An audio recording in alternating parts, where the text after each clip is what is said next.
विशिष्ट महर्षि और प्रभु रामचंद्र जी का ज्ञानमयी संवाद सुनते हैं द आर्ट ऑफ लिविंग के फैकल्टी स्वामी वैशंपायन जी की वाणी से। अगर आपने अभी तक इस चैनल को सब्सक्राइब नहीं किया है तो इसे जरूर सब्सक्राइब करें और सब्सक्राइब करने के बाद बेल आइकन को भी जरूर दबाएं। जय गुरुदेव। योग वशिष्ठ की अगले एपिसोड में आप सबका बहुत बहुत स्वागत है। पिछले चर्चा को ही आगे बढ़ाते हैं। प्रभु रामचंद्र जी ने पूछा, हे महर्षि, यदि प्राणों की हलचल की समाप्ति मोक्ष है तब तो मृत्यु मोक्ष हुई। इस प्रकार सभी व्यक्ति मरने पर तो मोक्ष प्राप्त ही कर लेते हैं। प्राणों की हलचल को रोकना, ये समाधि की अंतिम स्थिति के लिए हम वही प्रयास करते हैं। समाधि क्या है? प्राणों की हलचल को शांत कर देना।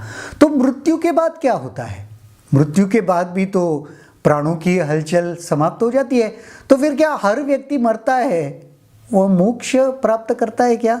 वशिष्ठ जी ने उत्तर दिया, हे राम, जब प्राण शरीर को छोड़ने को होते हैं तो उन तत्वों से पहले ही संपर्क स्थापित कर लेते हैं जिनसे वे जुड़ने को होते हैं। ओह, क्या रहस्य है! देखो, मरने का रहस्य, जब मृत्यु होता है उसके बारे में बहुत गहन कुछ रहस्य बता रहे हैं वशिष्ठ जी। इसीलिए कहते हैं कि योग वशिष्ठ जो आध्यात्मिक पथ पर नहीं चल रहा है ना, उसने सुनना भी नहीं चाहिए क्योंकि ऐसे सूक्ष्म और ऐसे सटल रहस्य इसमें बताए। क्या बता रहे? जब प्राण शरीर छोड़ने को है उसके पहले ही वह प्राण जिसके साथ आगे संलग्न होने वाला है उसके साथ पहले से ही संबंध प्रस्थापित कर देता है। ये तत्व जीव की वासना यानी मनोवृत्ति, स्मृति कोश, विगत प्रभाव, पूर्ववृत्ति का ही सघन रूप होते हैं जिनसे जीव चिपका रहता है, जिसे हम इंप्रेशंस कहते हैं, संस्कार कहते हैं, पूर्व कर्म कहते हैं। उसी के साथ यह जीव चिपका रहता है। जब प्राण शरीर को छोड़ देते हैं तो वे अपने साथ जीव की समस्त वासनाएं भी ले जाते हैं। समझ में आ रहा है? तो जीव के साथ वह वासनाएं हमेशा जुड़ी रहती है। तो प्राण जब शरीर को छोड़ते हैं, जीव को तो नहीं छोड़ते, उसके साथ की वासनाओं को नहीं छोड़ते, वो तो उसके साथ लिप्त ही है। इसीलिए हम कहते हैं ना, वो मुक्त होने का मतलब वही है कि ऐसे कोई इंप्रेशन अभी बचे नहीं और हम वो जिसके साथ जीव चिपका रहे, इसीलिए मुक्त कहते हैं ना। चिपका यानी बंधन में रहा, चाहे शरीर है या शरीर नहीं है। शरीर त्याग देने के बाद भी तो जीव तो वो चिपका ही रहा उन वासनाओं के साथ। जब तक इस वासना को नष्ट नहीं कर दिया जाता तब तक मन अमन नहीं बनता। तो ऐसे नहीं सोचना कि शरीर छोड़ दिया तो वासना खत्म हो गई। नहीं, शरीर छोड़ने के बावजूद भी वासनाएं जीव से चिपकी रहती है। जब तक वासनाओं को नष्ट नहीं करोगे अमन नहीं बनेगा। तब तक प्राण शक्ति को नहीं छोड़ता जब तक आत्मज्ञान उत्पन्न नहीं होता। मन तब तक प्राण शक्ति को नहीं छोड़ता जब तक आत्मज्ञान उत्पन्न। आत्मज्ञान से ही वासनाएं मिट जाएगी और मुक्ति का अनुभव होगा। आत्मज्ञान से वासना नष्ट होती है और साथ ही मन भी। आत्मज्ञान से वासना भी नष्ट होती है और कोई वासना नहीं बची तो मन का भी अस्तित्व क्षीण होकर नष्ट हो जाता है। तभी प्राणों में ठहराव आता है। यही निश्चित रूप से परम शांति है। जब वासना नहीं रही, मन नहीं रहा, तो प्राणों की हलचल रुक गई, प्राणों में एक ठहराव आ गया और वही सच्ची शांति है, वही मुक्ति का एहसास है। आत्मज्ञान से ही सांसारिक पदार्थों की अवास्तविकता का बोध होता है। जब तक आत्मज्ञान नहीं होता सब कुछ वास्तविक लगता है।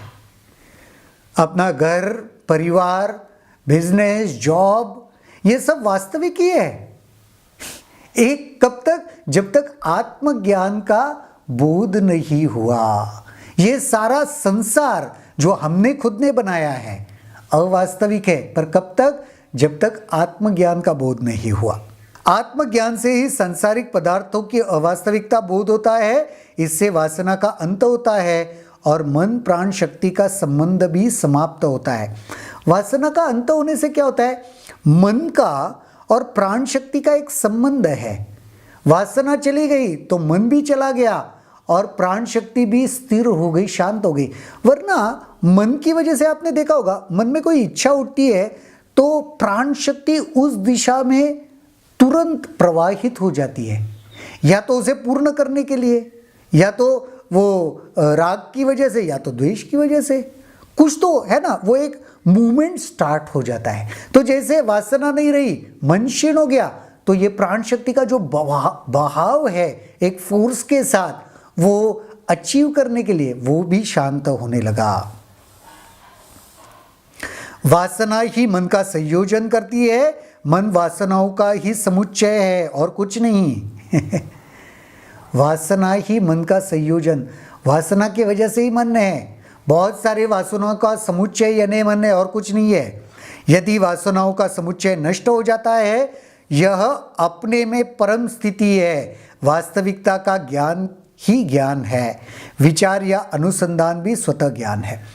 तो यह वासनाओं के समुच्चय को नष्ट करना ही परम उद्देश्य है। तो मन चला जाएगा, मन नहीं रहेगा, तो फिर वास्तविकता का ज्ञान हो जाएगा, और सच्चा ज्ञान वास्तविकता का ही ज्ञान है। ये मटेरियलिस्टिक ज्ञान कितना भी हम हासिल करें, वह सच्चा ज्ञान नहीं है। सच्चा ज्ञान वास्तविकता का ज्ञान होना ही सच्चा ज्ञान है।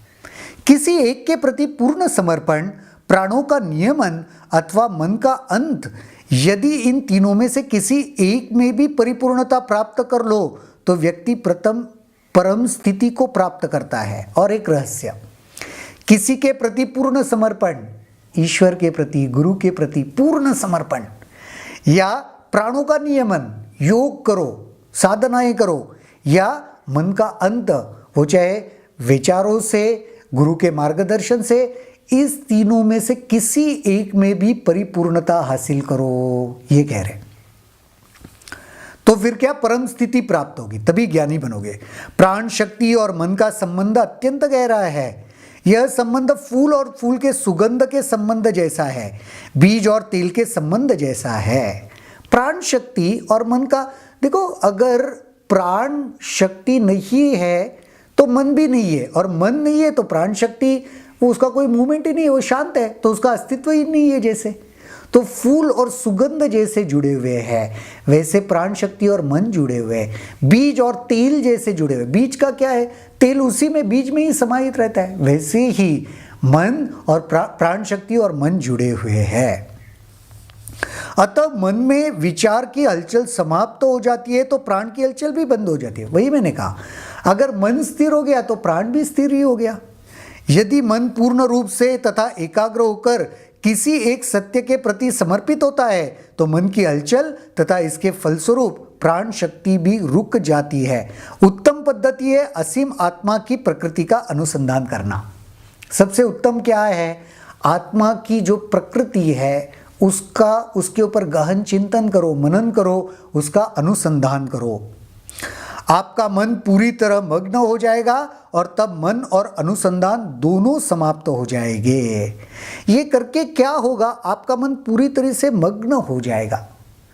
मग्न हो जाना, उसके साथ तादात्म्य हो जाना। मग्न, हम जैसे कोई संगीत के कार्यक्रम में मग्न हो गए, इसका मतलब क्या, संगीत सुनते सुनते आप जैसे संगीतमय हो गए। उसी प्रकार जब इस असीम आत्मा की प्रकृति का अनुसंधान करते हो तो मन उसमें मग्न हो जाएगा और तब मन और अनुसंधान दोनों सब समाप्त हो जाएंगे। फिर कुछ द्वैत नहीं रहेगा, तुम ही वो बन जाओगे। इसके उपरांत जो शेष है उसमें दृढ़ता पूर्वक स्थित रहो। तो जो शेष बचता है वह असीम प्रकृति आत्मा की, उसी में निमग्न रहो, दृढ़ता पूर्वक स्थित रहो। जब मन में सुख भोग की लालसा नहीं होती तब प्राण शक्ति के साथ आत्मा लीन हो जाती है। कुछ सुख उपभोग नहीं करना चाहते, देखो, सुख का मतलब क्या पता है? प्राण शक्ति को बहिर्मुखी करना। मुझे कुछ और चाहिए, कहीं और से चाहिए, तो वो बाहर भाग रहा है। तो जब उसमें कोई लालसा नहीं है तो प्राण शक्ति तो आत्मा के साथ ही है। अज्ञान का अस्तित्व नहीं, आत्मज्ञान परम स्थिति है। जब मन वास्तविकता के रूप में प्रकट होता है तब वह अज्ञान होता है। मन वास्तविकता के रूप में प्रकट होता है तो वही अज्ञान है। जो वास्तविक लग रहा है मन को, वही अज्ञान है। इसके अस्तित्व के अभाव का बोध ही परम स्थिति है। जब अज्ञान नहीं है तो वास्तविकता की परम स्थिति क्या है? वही ज्ञान है। यदि मन 15 मिनट भी लीन रहे तो उसमें बहुत बड़ा परिवर्तन आ जाता है। गुरुदेव भी कहते हैं ना कि कुछ समय तो रोज थोड़ा सा साधना करो, योग करो, सत्संग करो, थोड़ा सा लीन हो जाओ। देखो यहाँ पे भी कहा है 15 मिनट भी करो, बहुत उससे परिवर्तन आएगा। यदि वह परम स्थिति का स्वाद चख लेता है तो फिर वह नहीं छोड़ता। एक बार जिसने अमृत का स्वाद चख लिया फिर वो चाय के पीछे नहीं भागता है ना। फिर वह छोटी सांसारिक चीजों में नहीं उलझता रहता। यदि एक सेकंड भी मन उसका स्वाद चख लेता है फिर इस दृश्य संसार में लौटना पसंद नहीं करता। एक पल की समाधि लग गई, एक पल उस परम तत्व का स्वाद ले लिया, एक पल के लिए उसमें स्थित हो गए, फिर यह अवास्तविकता बहुत अच्छी नहीं लगती। संसार के बीज भुने या तले हुए हैं, उनके साथ अज्ञान नष्ट होगा और वासना पूर्ण रूप से प्रशमित होगा। जो यहाँ तक पहुँच चुका है उसकी सत्व में जड़ें जम गई है। जिसने ये अनुभव कर लिया ना, फिर उसकी जड़ें जम गई। फिर अभी उस वृक्ष को कोई हिला नहीं सकता। कितना भी कोई तूफान आए कुछ फर्क नहीं पड़ने वाला, क्योंकि एकदम जड़ें अभी जम गई है। वह अंतर ज्योति के दर्शन करता है और परम शांति में स्थित होता है। तो जैसे जड़ें जम गई, फिर क्या? वह परम शांति में स्थित होता है। अल्टीमेट वही है, वह सुकून मिले। हम भी चाहते हैं ना, रोजमर्रा के भागदौड़ के जीवन में सुकून चाहते हो कि नहीं? हम कुछ समय साधना करते हैं, सुदर्शन क्रिया करते हैं, क्या होता है? एक सुकून मिलता है। कुछ समय एक 15-20 मिनट ध्यान में उतर जाते हैं, एक सुकून मिलता है। तो ज्ञानी को वही होता है, वह परम स्थिति प्राप्त हो जाती है और वो हमेशा हमेशा के लिए वह प्रसन्नता और सुकून उसे प्राप्त हो जाती है और वो उसी में स्थित रहता है। आज का भी ये एपिसोड बहुत ही सुंदर, इसके ऊपर ज़रूर चिंतन करना, मनन करना। देखो, राम भी बहुत इंटरेस्टिंग सवाल पूछ रहे हैं और वशिष्ठ जी बड़ी सुंदरता से उसके सारे प्रश्नों का जवाब दे रहे, जो सिर्फ प्रभु रामचंद्र जी के लिए नहीं, हमारे लिए भी उतने ही उपयोगी है। आज तो यही रुकते हैं, अगले एपिसोड में फिर देखेंगे क्या होता है।